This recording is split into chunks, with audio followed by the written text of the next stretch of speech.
Bonjour, je me présente, je suis Marc-Antoine Houtcock, responsable Rayman pour Cojali France. Et aujourd'hui, je vais vous présenter l'ESB, donc l'EQ Simulation Bench. Donc c'est un outil développé par Cojali au niveau logiciel, matériel, mais également documentation technique. Donc cet outil est présent ici en Espagne, mais également en France depuis 3 ans. Donc il permet de réparer n'importe quel boîtier qui sont réparés par Cojali. Et pour ce faire, nous avons une panoplie de câbles donc qui permet de tester l'ensemble des boîtiers, moteurs, écasse, suspension et compteur. Donc ma collègue Laura Cervantes va vous présenter juste après comment utiliser cet outil-là. Jaltest ESB, ECU Simulation Bench, a été développé complètement à Cojali à niveau de software, hardware et documentation. Il a intégré un PC et un panneau auxiliaire, où nous pouvons trouver un interrupteur pour l'alimentation interne du banc, l'interrupteur du PC, l'interrupteur général de Jaltest Link, une connexion multipointe de Jaltest, une alimentation de 24 volts et une autre de 12, 2 connexions USB et 3 prises pour l'oscilloscope qui y est intégré. Et sur la partie de gauche, nous pouvons trouver les 2 connecteurs principaux pour pouvoir réaliser les connexions avec les ECU. Un technicien qualifié sera nécessaire, grâce à notre cours de formation de plus de 100 heures, où il obtiendra les capacités pour pouvoir réparer entre 3 et 5 ECU par jour. Il disposera d'un service d'assistance technique, de 3 mises à jour annuelles où seront mis à jour le software, la documentation et le catalogue de câbles et d'accessoires. Nous allons réaliser l'inspection initiale d'une ECU de moteur de camion MAN TGL Euro 5.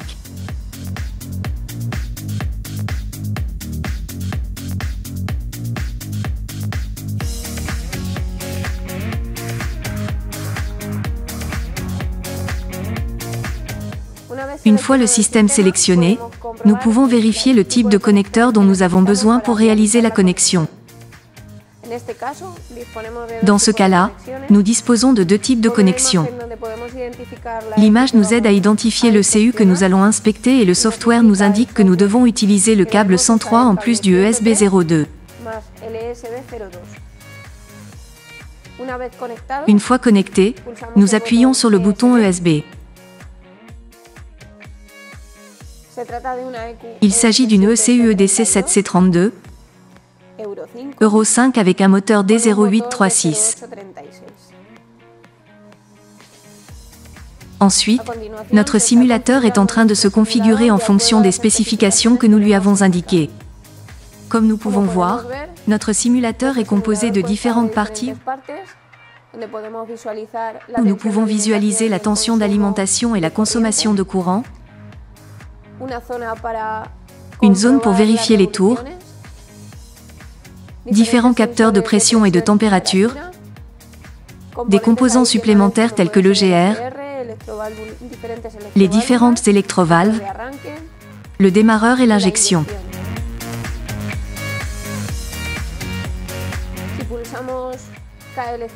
Si nous appuyons sur KL50,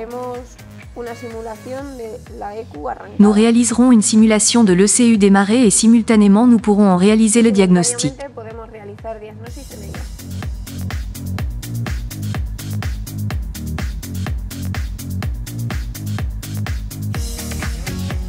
Nous pouvons réaliser un effacement d'erreur et vérifier que nous avons une erreur en état présent. Cette erreur possède un document associé de réparation que nous pouvons consulter. Dans ce document, nous avons l'information sur les vérifications initiales, comment démonter l'ECU, quels composants nous devons vérifier et remplacer et comme dernière étape, nous allons vérifier le composant indiqué dans le document. Nous vérifions qu'il ne fonctionne pas correctement et nous le remplaçons par la référence qui nous est indiquée.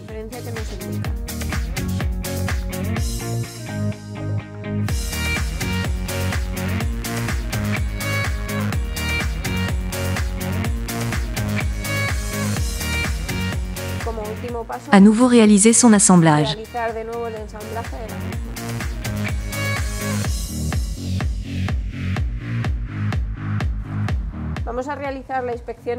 Nous allons réaliser l'inspection initiale de ce panneau d'instrumentation, d'un Mercedes Actros 2 qui ne nous prendra pas plus de 15 minutes.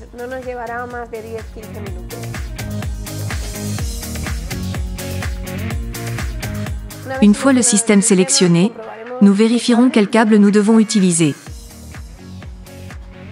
Dans ce cas-là, ESB 109.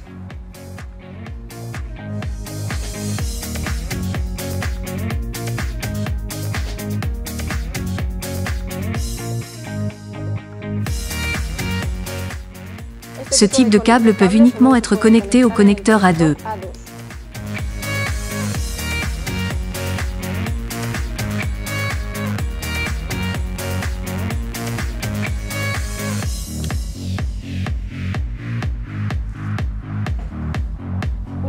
Une fois la connexion réalisée, nous appuierons sur le bouton ESB. Une fois le simulateur est ouvert, nous pouvons réaliser différentes interventions pour vérifier si notre panneau d'instrumentation fonctionne correctement ou pas. Nous pouvons simuler la vitesse,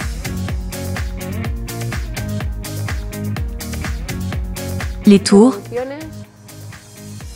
le niveau de carburant,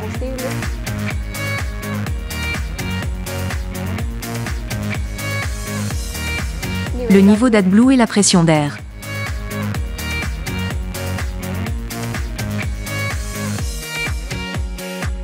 En plus de plusieurs indicateurs.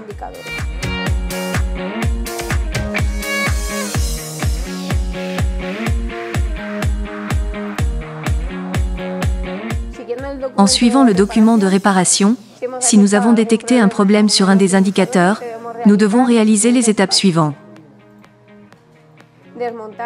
Démonter le tableau, extraire le PCB et démonter les moteurs endommagés et les remplacer par les références indiquées. Nous le montons à nouveau et nous vérifions s'il fonctionne correctement.